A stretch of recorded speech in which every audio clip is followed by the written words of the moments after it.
చెప్పన్నా. నా పేరు శివయ్య, ఆకవేడు, రాచల్ల మండలము, ఆకవేడు గ్రామంలో. మేము బాగానే 2-3 సంవత్సరాలు చేస్తున్నాము. అది బాగానే జరుగుతుంది. కానీ ఇప్పుడు కొత్త రకం ఇచ్చారు 206 అని. ఇది నుంచి మేము నాటినాల నుంచి కూడా బాగానే కొమ్మ పెట్టుకుంటూ వస్తుంది. కింద నుంచి మనకి ఎలా అనిపిస్తుంది?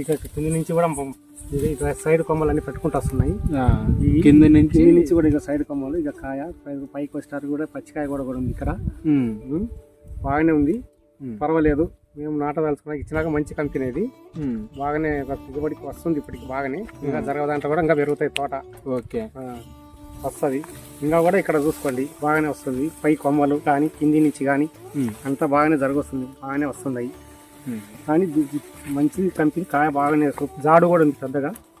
కాయ పచ్చికాయ కూడా తిన్నట్టుందో అది ఇలా వస్తుంది.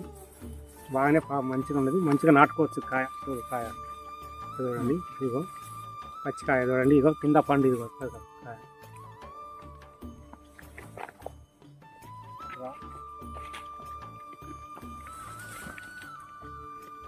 ఈ వాళ్ళకి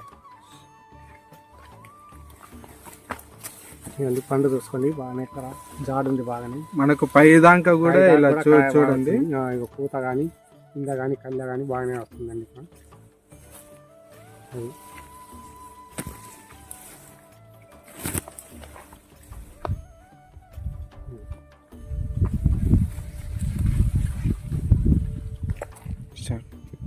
మనకు అంటే కాయ కలర్ ఎలా ఉందండి? బాగా నచ్చిందండి. కాయ కూడా తేజ కాయ కానీ బాగా పొడవు ఉంది, కలర్ కూడా బాగుంది. మనకి ఎరుపు కలర్ అన్నది కలర్ కూడా బ్రహ్మాండంగా, రంగు కలర్ బాగా ఎరుపుతుంది. సుడికాయ ఇదండి, ఇలా రావాలి. ఈ విత్తనం ఎవరన్నా, ఏది రోడ్ సైడే ఉంది కాబట్టి తోటని ఎవరన్నా చూసి అడుగుతా ఉన్నారు? అడుగుతున్నారండి, అడుగుతుంటే చెప్తున్నాం. పలానా వాళ్ళు ఇచ్చినారు 206 ఇచ్చినారు అని చెప్పాను. వాళ్ళు కూడా సర్లే అని సార్ చూద్దామని అడుగుతా ఉన్నారు.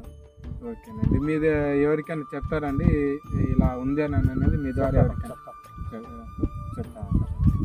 ఓకే, మీద తోటి రైతులకు అంటే మీరు ఏం చెప్పాలనుకున్నారు? అడిగిపోతే మేము చెప్తున్నామండి, ఇది పర్వాలేదు, మంచిది, మంచి కంపెనీ, చూడు చెట్టు కూడా బాగా మెత్తదనంగా బాగా వస్తుంది. కాపు తెగులు కూడా కొద్దిగా తట్టుకుంటుంది వానలకు కాబట్టి. ఈ వాతావరణాన్ని ఈ సంవత్సరం సరిగ్గా వాతావరణం ఇలా అంటే తోట బాగా బ్రహ్మాండంగా వస్తుంది. వాతావరణానికి కొద్దిగా రైతు అన్నది ఇలా ఉంది అని అన్నది 206 అనేది చెప్పడం